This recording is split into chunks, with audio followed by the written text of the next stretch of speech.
We're going to get started here. Welcome everybody to the first I-10 Second Thursday that we've had in person in over 2 years or a year and a half or something. So we're very excited to be back in person and hybrid. And excited to have John here to talk to us about storytelling tonight.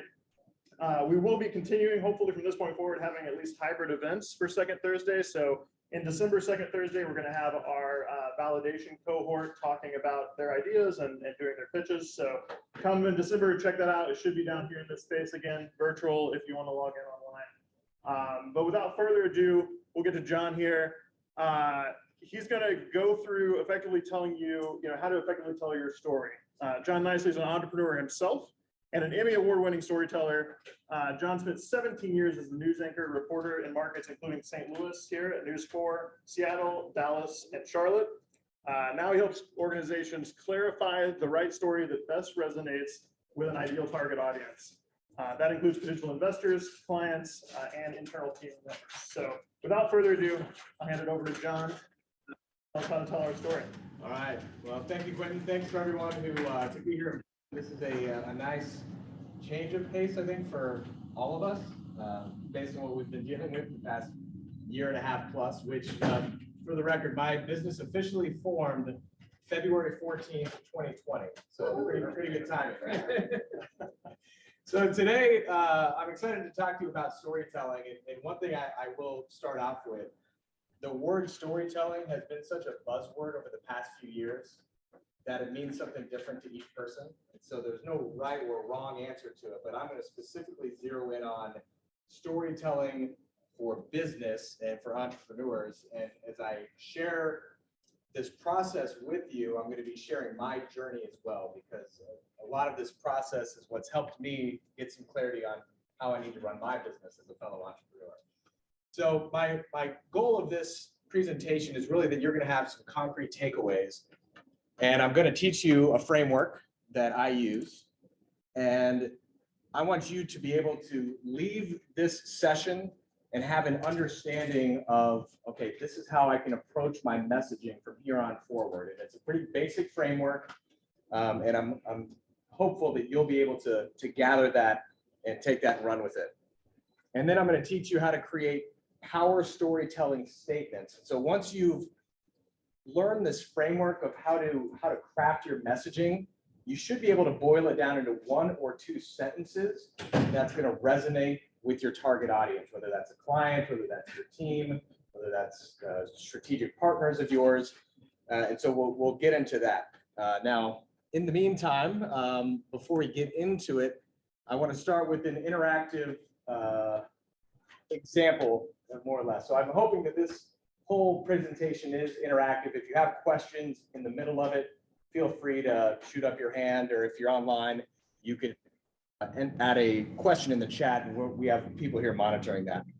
So our first interactive portion is guessing the business. Okay, so I'm going to show you some of these core values that were on a Fortune 500 company's website. You've got to guess what business this was. So communication. We have an obligation to communicate. Respect. We treat others as we would like to be treated. Integrity. We work with customers and prospects openly, honestly, and sincerely. Excellence. We are satisfied with nothing less than the very best in everything we do. So this communication showed up in the shareholders meetings. It showed up on their website. Anyone have any guesses of the business? I was right to say Facebook. Facebook, okay. Yes? AT&T. That's a common one that I get whenever I use this example. AT&T is usually the first, one of the common guesses. Online, you could enter in the chat if you want. Any more guesses before I reveal? Okay. Wait a minute. Wait a minute. It is Enron. Did you know that from a previous conversation, or was that just organic? Okay, all right. I couldn't remember. So yeah, so what's the point of that? Well, there's nothing wrong with the words that were used. Those are values that a lot of companies aspire to, that a lot of companies put on their website. The reality is they're just words with nothing backing them. We as consumers have learned to tune it out. We don't believe it, right? I mean, we're in the show me state, so prove it, right? So you say you're all about those words. Yeah. Yeah, you said a lot of companies, I would say all companies. could Right. use those words. Yeah. It could have been anybody. And you know what, if you're living up to those core values, great. That's a solid company that you want to be a part of, that you want to interact with and do business with. So again, there's nothing wrong with those words, but we as consumers are skeptical naturally now. We don't trust brands. We want them to show it and prove it. And so how do you do that? Well, authentic stories are one way, and I think the most effective way to do that, because you're hearing this story that you really can't argue with the facts of. I mean, you could maybe question it, but that's a way to resonate and to show those words. And if you do it well, you don't have to use the term authenticity or communication. By the story, it proves it without you even having to say respect, you know. So I'm going to share a little bit about my journey, and I alluded to this, about how I got to become an entrepreneur myself. And a lot of the lessons I'm teaching today, I've learned the hard way of sorts. So my background, as Quentin mentioned, was as a broadcast journalist, news anchor, reporter. I always had an eye on what's next. How do I fit into the business world? And it's not so different from many entrepreneurs. You know, you have a career like Tim and I were talking earlier. He was an attorney for how many years, Tim? Yeah. Okay, many years. Many. Before he jumped into entrepreneurship, he was a successful attorney. And that's the story of a lot of entrepreneurs, is we have a background in a specific discipline or business field. Roger right here, you know, data analytics, data storytelling. He worked for Enterprise for years before he launched his own business. And so when you are trying to make that path from a previous career into entrepreneurship, what I've learned is you have to learn, where do I add value? And so that's something that was part of my journey. So there was a path that a lot of broadcasters take into the business world as the communications role and such. And I have friends who do that and they love it. I knew I didn't want to do that. I didn't want to go jump into a corporation and try to climb the ladder. I wanted to launch on my own. So I was meeting with friends in the business community in Seattle while I was working out there a few years ago, knowing this TV contract would be my last. And a friend of mine from my alumni group worked for Microsoft. We got together and he said, well, what do you love to do about your job? And I said, well, for me, it's storytelling. Some people love investigative journalism and want to uncover corruption, and that's great. And I've done some of that, but that's not my passion. Some people just want to be on TV and, hey, look at me, I'm a personality. For me, you know, it's part of my job and I don't really care about that. It's telling great stories. And so he said, well, we have a storytelling team at Microsoft. A team that's independent of communications, independent from marketing, independent from PR, that is tasked with finding and telling authentic stories that highlight and promote the Microsoft brand. And that's when the light bulb went off in my head. And I said, yes, that's what I want. And so the first video I'm going to share with you is an example project from the Microsoft storytelling team.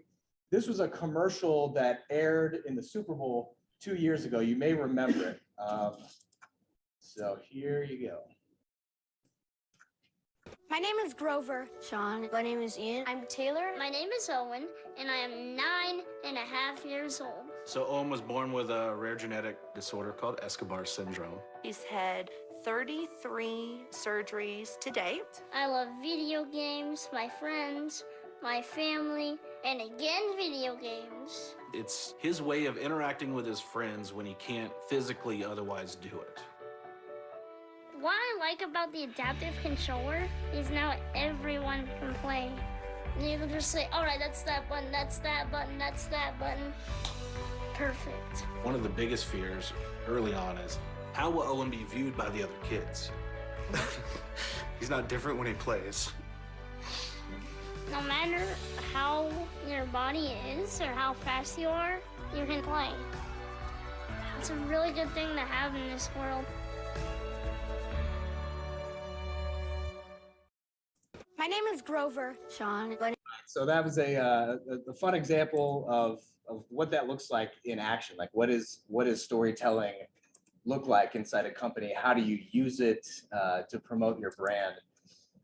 So that was the Xbox Adaptive Controller commercial, and I got to meet a guy named Steve Clayton, who's Microsoft's chief storyteller. And the way he tells his story is 10 years ago, one of the executives had this vision to create this independent division that wasn't focused on selling more Xboxes or selling more, Microsoft products, but let's just promote and highlight the brand.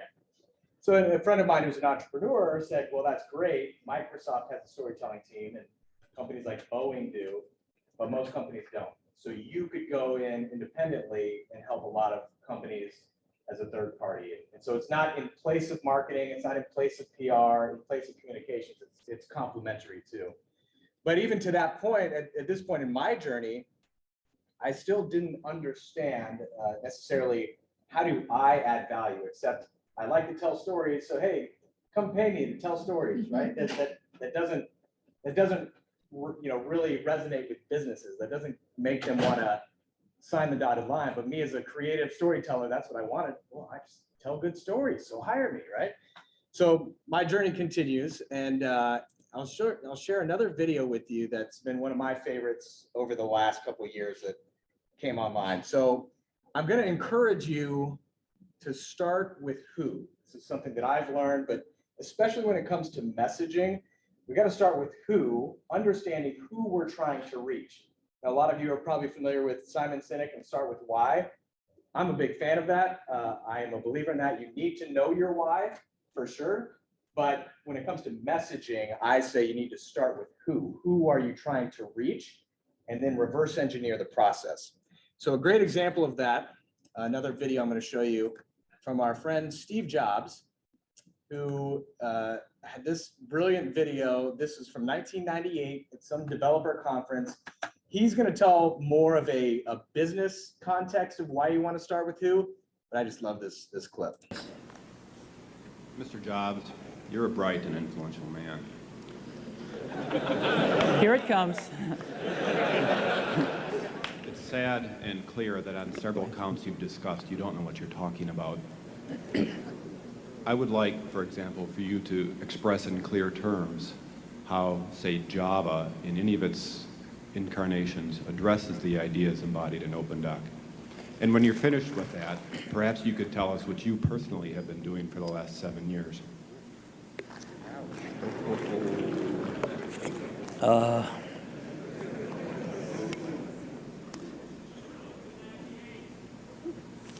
You know, you can please some of the people some of the time, but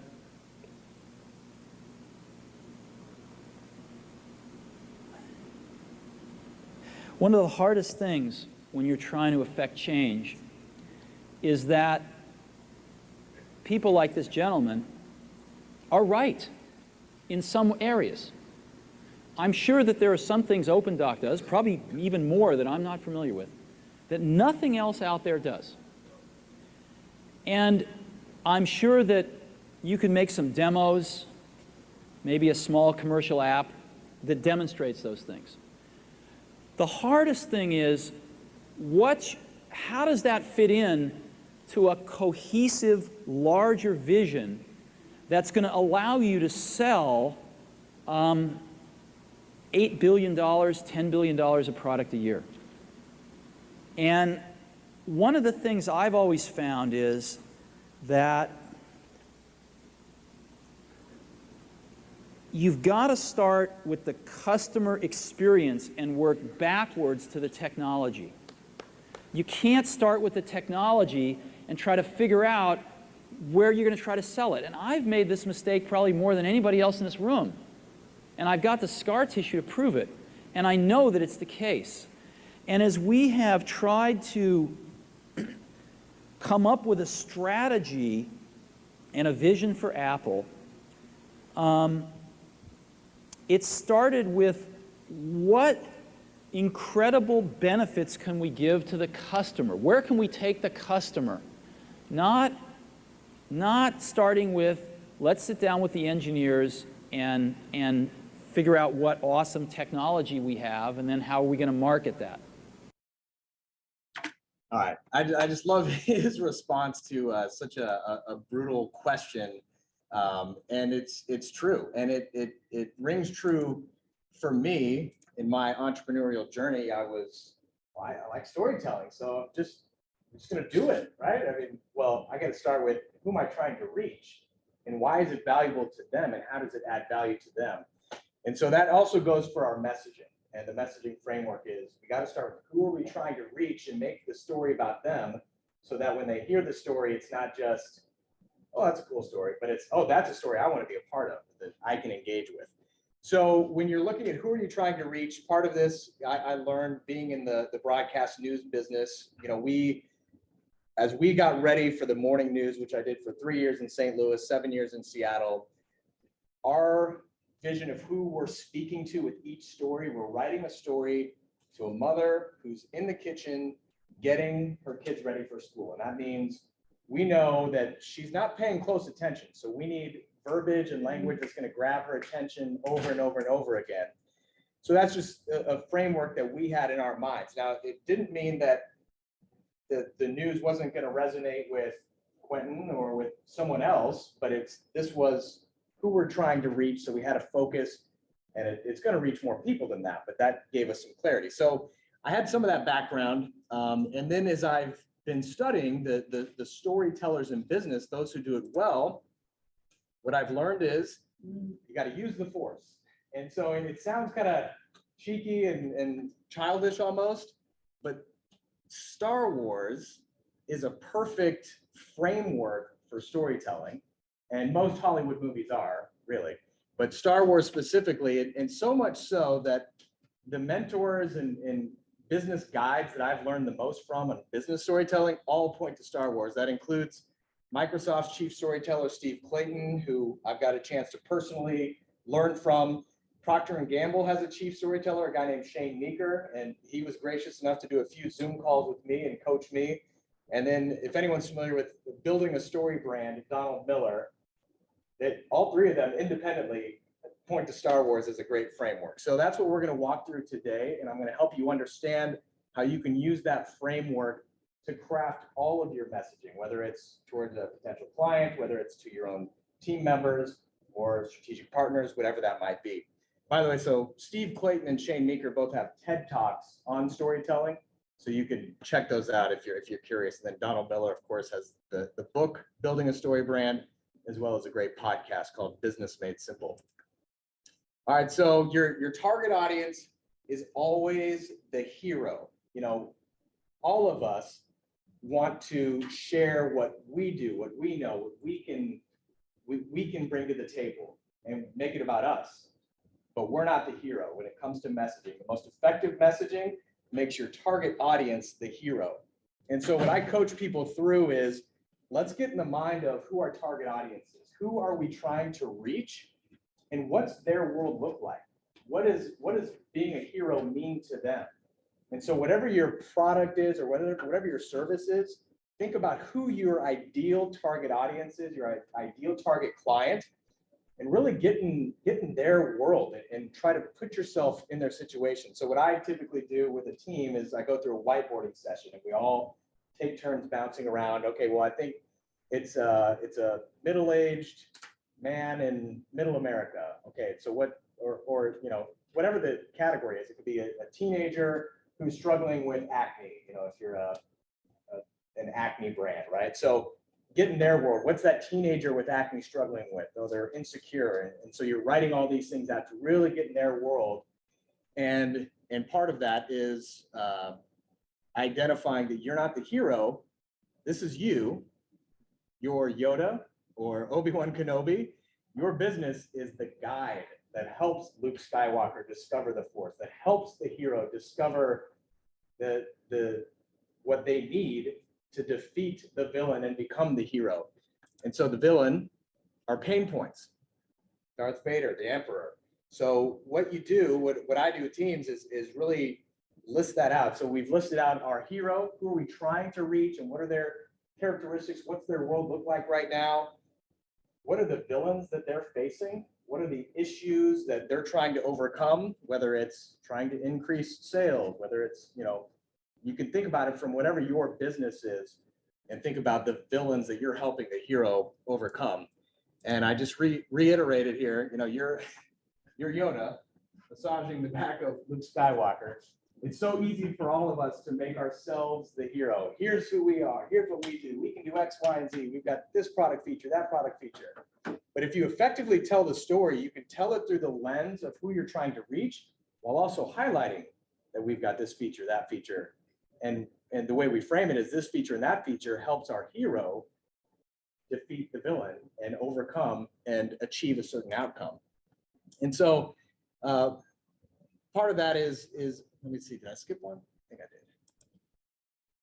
Okay, here we go. Yeah, so where to start? We're really laying out who your hero is. And again, this is a framework that can be used even for your own team members. If you're rolling out a new program that is going to have an impact on your team, when you prepare to share that message, even if it's in a setting like this, or if it's in an email, you can use the same framework. Who are we trying to reach? Or we're reaching our team members. Well, what are their issues, and how does my message today impact their world? And structure it that way, and it's more inviting for them to join the story. And at the end, we need to also identify, since you helped that hero overcome the pain point, what did that help them achieve? And when you can include that into the story, then it really opens their eyes to, okay, I was struggling with lack of productivity with these employees. And when we solved that problem, thanks to your help, we were able to achieve X, Y, or Z, increase, fourth quarter sales results, whatever that is. So you can go through this process, whiteboard it out, pen and pad, and scribble this out, and it's going to start to become more clear to you. So if you think about businesses, maybe examples of clients that you've worked with or companies you admire that you think do great storytelling in this framework, or any companies come to mind from anyone? Monday.com. Monday.com. And remind me, what's their business again? I don't know if they make great. It's like Trello. It's like product management. Project management. Okay, yeah. Subaru. All right, so Ryan says Subaru as a Subaru driver. And yes, Subaru absolutely is one. And I'm going to show an example. It worked if I decided if I driving Toyotas. Well, but look, I'm going to show you why Subaru is so great at storytelling. And I'm not a Subaru driver. I don't think I ever will be. But I greatly, no offense, right? It's okay, a little offense. I know Ryan well, so it's okay. A little offense. GoPro. What's that, GoPro? Yeah, I think GoPro is a great example too. So I'm going to show you a couple of ads that I recently saw that really stood out to me, and this is just in the last week, honestly, a couple of these. So go back to trusting YouTube here. So this is an Amazon commercial that just launched in the last week or so, or 2 weeks maybe. Maureen is saving big holiday shopping at Amazon, so now she's free to become Maureen the Merrier. Food is her love language, and she really loves her grandson, like really loves. Maureen is saving big holiday shopping at Amazon, so now she's free to become Maureen the Merrier. Food is her love language, and she really loves her grandson. I love it, right? So we can walk back through the hero framework. So Maureen is saving big on Amazon. So saving was the pain point. She needed to save money in order for her to achieve her dream, her goal, and it was to do it big for her family at Thanksgiving and give her grandson a huge T-bone steak or whatever that is. So you can quickly see, I think everyone would have agreed that was a pretty neat commercial before thinking about it in these terms. But now you can think about it through these terms and realize, okay, yeah, this was a story framework. We're making Maureen the hero. Amazon isn't the hero. Amazon's letting Maureen be the hero to give this great Thanksgiving dinner. So there's one example. Another one, this is from Indeed that I just recently saw.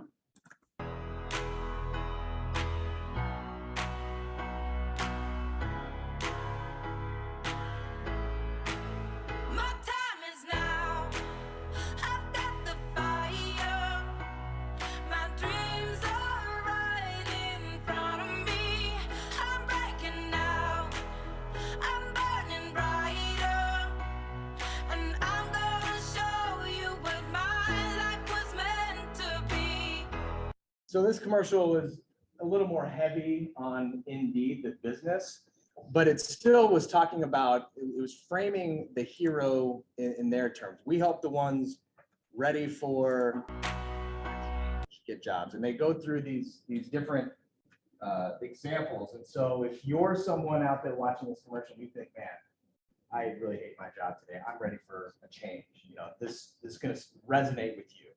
So that's why this is effective again, using that language. Yeah. Facebook promotes the groups. That's awesome. Yeah.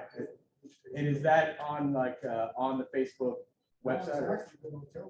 Oh, on TV. Okay. How to get connected to like other, everyone's nerdy about something. Okay. Yeah, great example. So for those in Zoom land, if you didn't hear, he was talking about how Facebook does a great job of promoting their groups and making the group the hero. Facebook's just the platform to make the group the hero, right? Yeah, cool.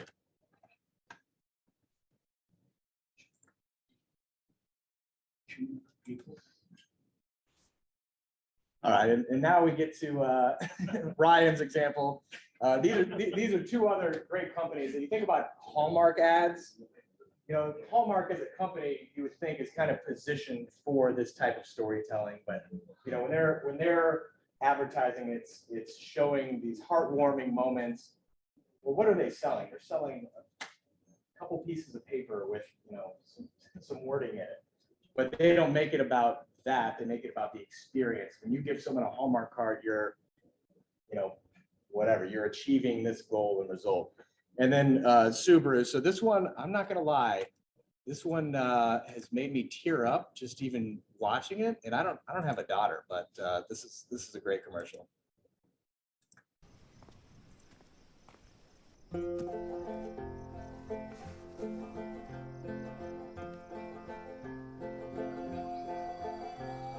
Turning in the grain again, the bells began to chime.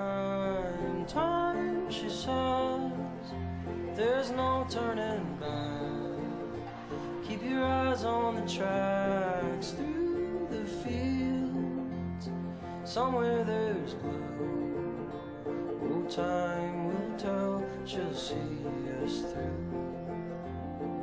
Hey, she's all yours. You can pass down a Subaru, but you get to keep the memories.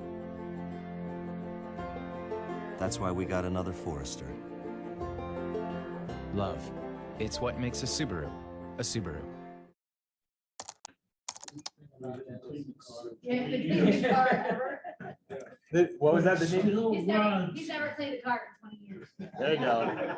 Yep, love it. So yeah, I mean, think about that commercial.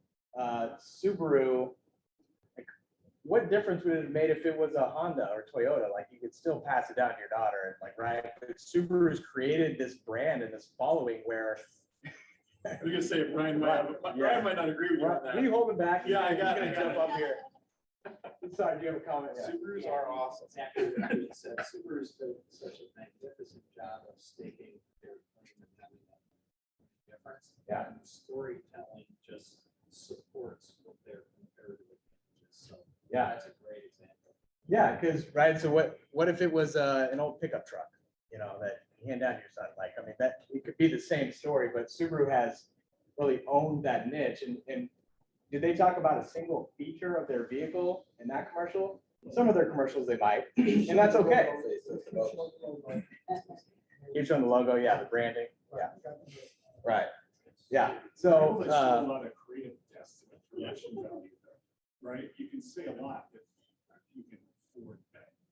Yeah, for sure, right? And so that was, so his point was that there was a lot of creative production value there, and there certainly was. And that, you know, that probably wasn't a true story. Those were actors, and you know, that wasn't a real dad with his daughter over the years.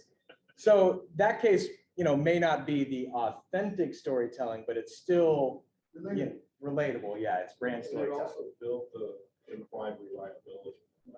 That's great. Yeah. So implied reliability. It's this car has been You don't here have for to his say daughter's whole life. Yeah, didn't have to say it. Great point, right? So that goes back to what I was saying is Subarus are reliable. That wasn't even said. but that was achieved through the story and the messaging. And I believe that's more powerful. If this commercial would have started, Subarus are reliable, just kind of would have been like, all right, just more white noise, right? And so I touched on this earlier, that once you have identified the hero, who you're trying to reach, what are their pain points, how do you help them overcome their pain points to achieve an outcome, you can come up with what I call a power storytelling statement. Has anyone read New Sales Simplified by Mike Weinberg? Roger, yeah, it's a great book. I recommend it. He talks about these power statements as well in his book, and so I've drawn from that. And I didn't even know this, but he's a St. Louis guy. He's a known sales leader, but great book. So a power storytelling statement, and I've got an example. This is a client that I've worked with, and he does insurance brokerage, and he's got 5 different niches that he focuses on. One is precision manufacturers. So the statement we came up with was precision manufacturers partner with scare and insurance brokers to design and deliver high quality customized insurance programs that help them control the variables of risk. So we start the sentence with who we're trying to reach, precision manufacturers. So instead of we're scare and insurance brokers and we can help you blah, blah, blah, by starting it with precision manufacturers partner with scare and insurance brokers, if you're a precision manufacturer, you're immediately going to be drawn into this because it's pulling you in. It's talking about you. So this could be a social media post. And that's something that I want everyone to take away from this is you understand this framework and you go to write a social media post business-wise, think about who you're trying to reach and make them the subject of the message. Not every message is going to have that, but it's just something to keep in mind. And then I'll show mine, which is, if I'm doing this, I better be able to prove it, right? So my power storytelling statement is organizations that need a great introduction to potential clients or investors use Vita Lux to get crystal clear on the message and story that will best resonate with that ideal target audience.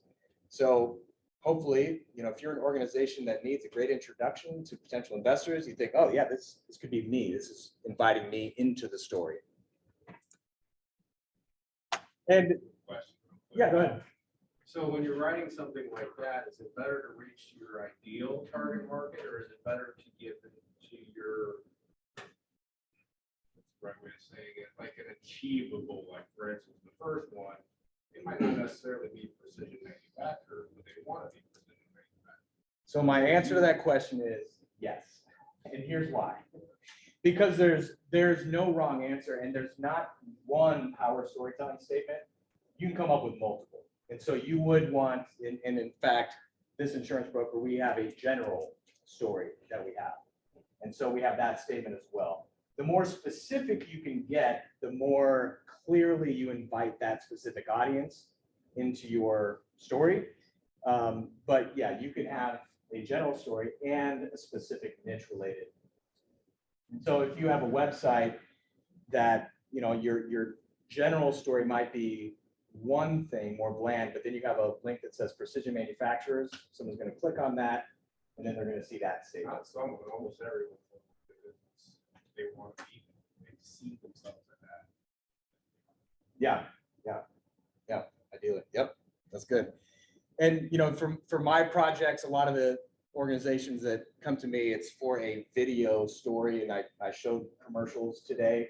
Now it's easy to do in a presentation like this, but again, this is valuable beyond just a video. This goes for your team meetings. This goes for your one-on-one sales calls. It's just a framework to think about how do I engage that next client. And I'll use an example of mine. There's a business brokerage out of Colorado Springs that used us to create some video stories. We went through this process with them, and the president of that company, we did the videos. They were really happy with them.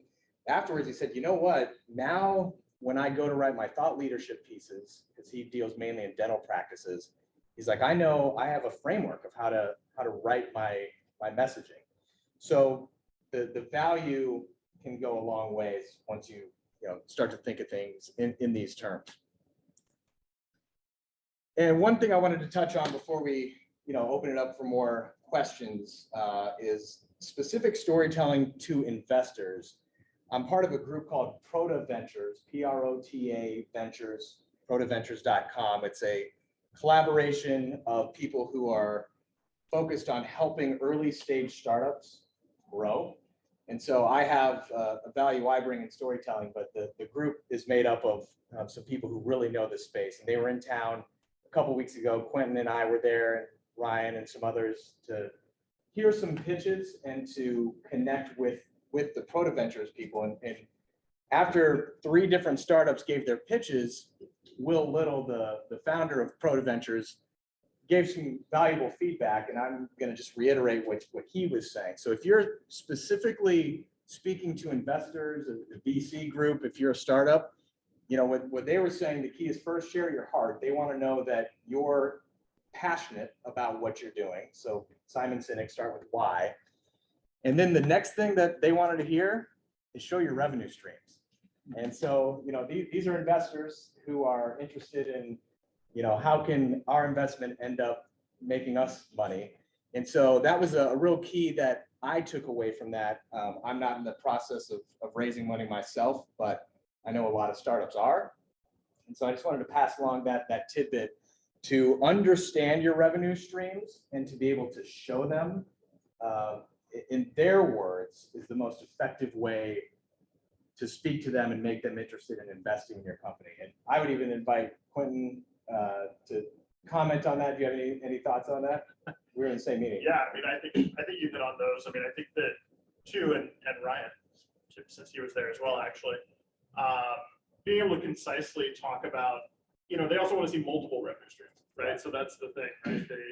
That was one of the things they iterated on is where's the money coming from, and having a strong financial model, spending time doing a financial model. Yeah, and Ryan, financial modeling is your expertise. But do you have any comments as far as that would be helpful, you think, on just the financial modeling? Yeah, well, I think it's 2 things. Is the financial modeling obviously helps a company, or first, a company is trying to raise capital, understand their business and be able to communicate that and be able to answer questions about it. But really, it's, most people look at that in terms of the numbers, but really understanding your financial model helps you tell a very concise, clear, impactful financial story. Yeah. So understanding your financial model helps you tell a clear, concise, impactful financial story. And that's specifically when you're talking to potential investors. And I'll say, to tag onto that too, as a founder, being the one who knows it, not trying to offload that to someone else to build the model for you, right? Like they expect you to know and have that down pat. No matter if finances are your passion or good zone, something you're good at, you're the one that's expected to be able to talk about it. Yeah, and that's part of the challenge of being an entrepreneur is you have to be good at everything to start out, right? And I'm learning that the hard way as I go myself. So, well, that really wraps up the majority of the process. I wanted to leave you with a couple of resources. I mentioned the TED Talks, Steve Clayton, Shane Meeker. Those are both about 15-minute clips you can find on YouTube. They're interesting. The book that's helpful, Building a Story Brand by Donald Miller, really dives into this framework concept. And podcasts that I've really enjoyed as I looked to launch my entrepreneurial career is How I Built This. It's an NPR podcast. Anyone fans of that? Yeah, Guy Raz. Yeah, and so those stories are helpful for us entrepreneurs because he walks through the hard times with highly successful people. So it kind of helps us in hard days. We're like, oh, they struggled with this too and had uncertainty and all that. So that's a great podcast. Marketing Made Simple is connected to Donald Miller's company. And that specific one, Marketing Made Simple, talks a lot about this framework context too. Business Made Simple is another separate podcast that I enjoy as well. And so I just wanted to offer something for those in attendance today, including everyone online. I'm offering a 15-minute call with me to help you craft your power storytelling statement. So if it's something that you're interested in, I ask that you just go to my website, vitaluxagency.com/partnership, and fill out the info and you can email me and just, STL Startup Week. And what I would ask that you do when we have our 15-minute call, if you want to do it, is come prepared. So I have already gone through this process with who are you trying to reach, what's their world look like, what are their pain points, how do you help them overcome that? And then we can talk through how to boil it down to 1 or 2 sentences that you can use on your website, use in any type of material you have. Was that? All of that in 15 minutes, it's not. Well, so what we're going to do in 15 minutes is zero in on the statement. So you got to do this homework before the call. So you got to be clear on who you're trying to reach, what are their issues, and how do you help them overcome it. And once you get to that, and you can explain that to me, that's part of my skill set as a broadcast journalist, is writing 15-second stories, 30-second stories. So it comes in handy now in this entrepreneurial aspect of what I'm doing. Well, that really wraps up the presentation. I'm happy to answer any questions, any interesting comments anyone has on any other companies that they've noticed that do this well, or other outlets of storytelling that have been inspirational to you that I could maybe benefit from. I will say too, so the story you're talking about here is also called The Hero's Journey for anybody that wants to Google it. So there's tons of content out there about the hero's journey. And it's also a part, and John, you're one of our mentors that does the Eureka programming now. And it's also a part of our Eureka ideation programming. So part of the programming we do, we don't get you down to this power of storytelling statement. So I still think you guys should do that. It's a very valuable tool. But is spending some time going through this, designating who's the hero, who's the villain, that sort of stuff, using the Star Wars example, because again, that is the easiest one that I think most people have seen. And once you spend a little bit of time learning about the hero's journey, you'll start to see it everywhere, and you realize that like every movie is the same, and every book is the same. Yeah. So question, if your target market is parents, do you write the story from the voice of the child, or do you write the story from the voice of the parent? Can you give me a little more context of the target market? So parents in specific. Parents looking for learning resources. Okay, so parents looking for learning resources. Yeah, I think you speak to the parent, but since their child is a big part of that, who needs a learning resource? The child does.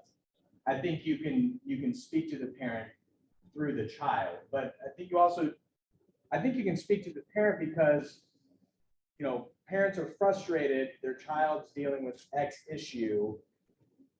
We offer, Y that helps the child achieve and the parents, be able to rest at that, kind of thing. So that's how, so I don't think there's a right or wrong to that. If you're talking about parents, their kids are going to be one quick way to get to their heart and mind, for sure.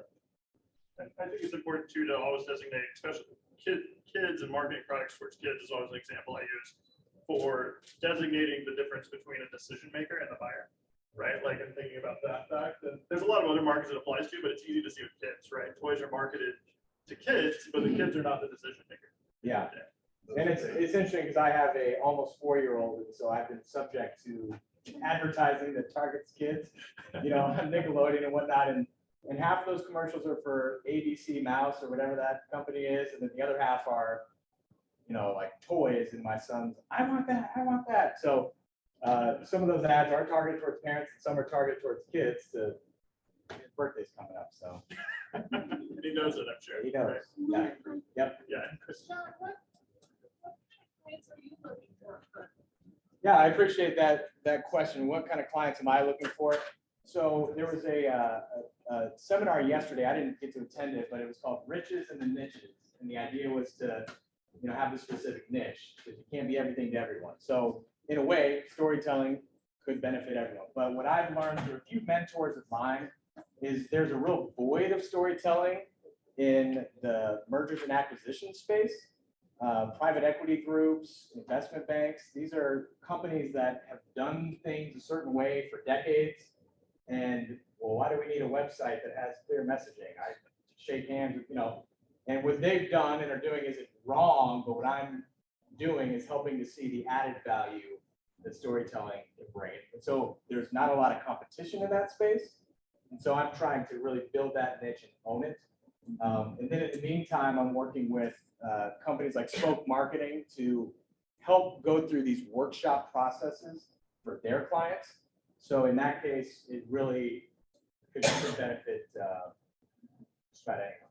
Well, for those kinds of organizations, the storytelling helps them guide them into the future. Because the clients from 20 years ago don't exist anymore. Yeah. Yeah. And there's a realization that I'm seeing, it's just as leadership changes from, some of the baby boomers retiring and the new leadership's coming on, there's recognition and openness to new ways of doing things. Yeah. Can I share a story? Yeah, please. I'm a business artist. I started my own office in football. But I'm trying to reach a market that really has a passion to start business but has no idea. So here's my story. My first job, first hour, first day, I got fired. As a 12-year-old. I come back and tell my dad, it's hilarious. First day, first hour, first job. So he says, what happened?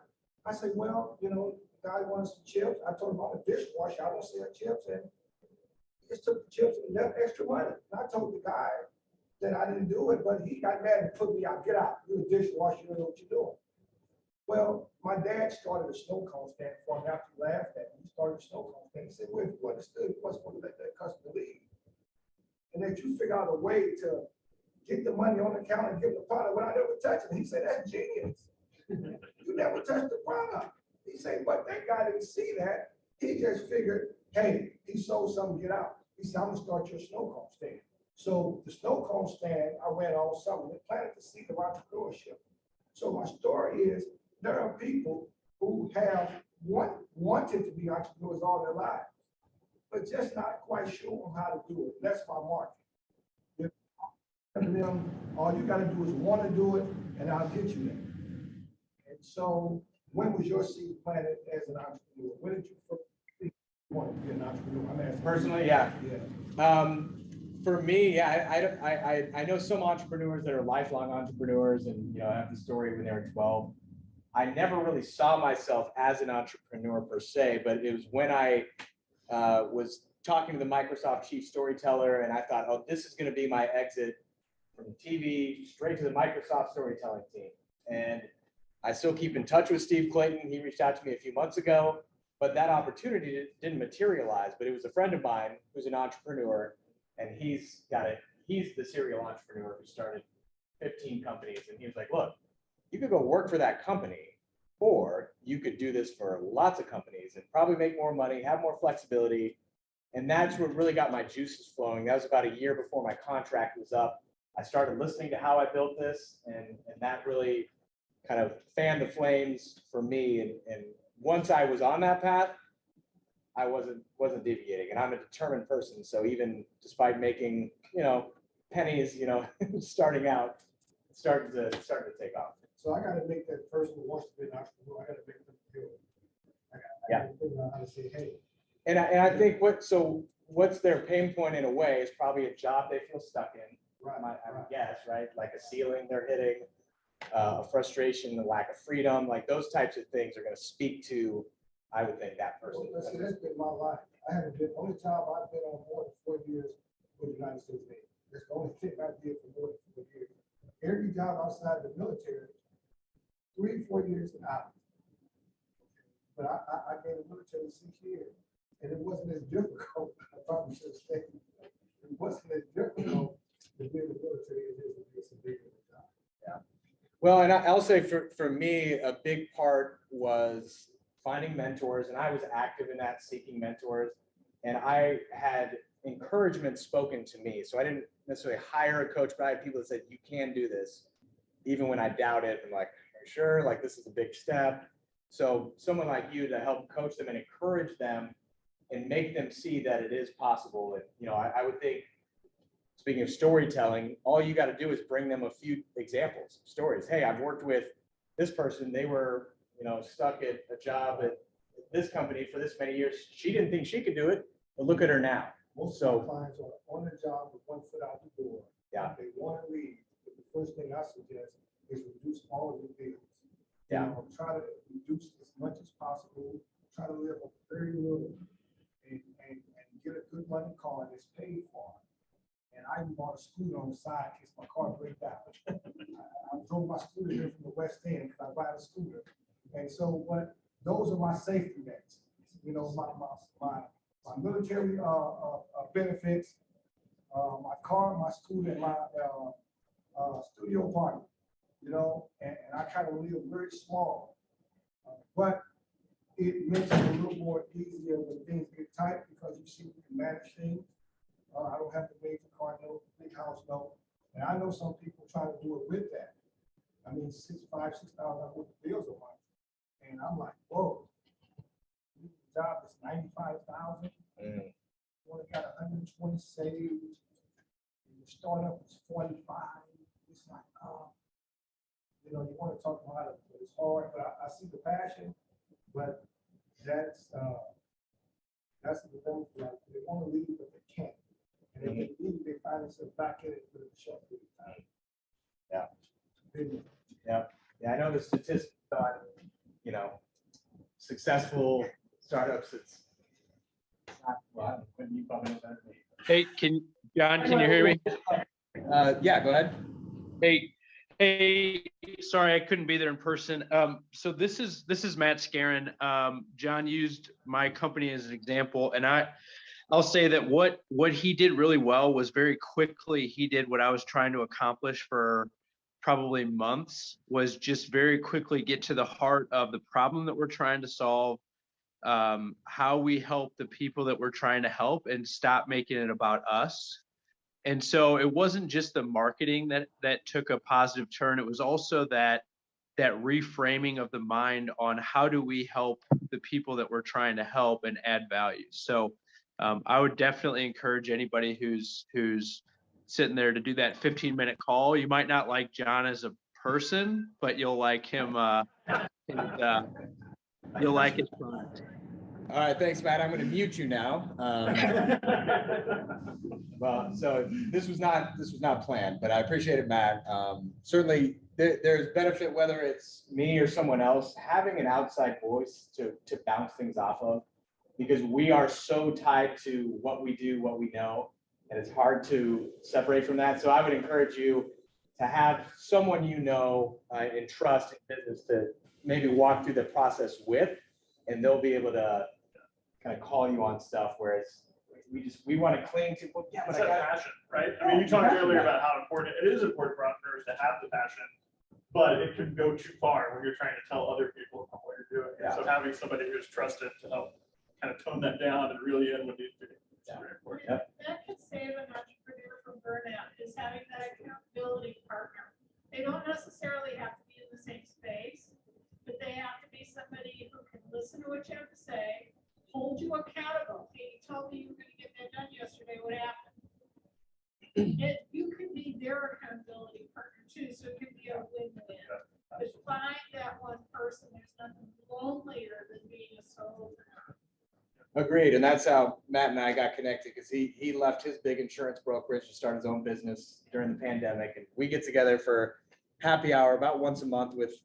There's an attorney who meets with us, similar story. He launched out on his own, and we just share tough stories, but also challenge each other. So yeah, we always say entrepreneurship's a team sport. Like that, right? Like that's what we would say. Everybody goes into it thinking they're doing it on their own because that's what you hear about. But in reality, you need that team, you need this network. You need people like John and other people in the network. So and I-10, right? Because that's you're the free resource that's just sitting there. Here we are. We Here we are waiting for yeah. people to come see us. Well, thanks again, John. A round of applause.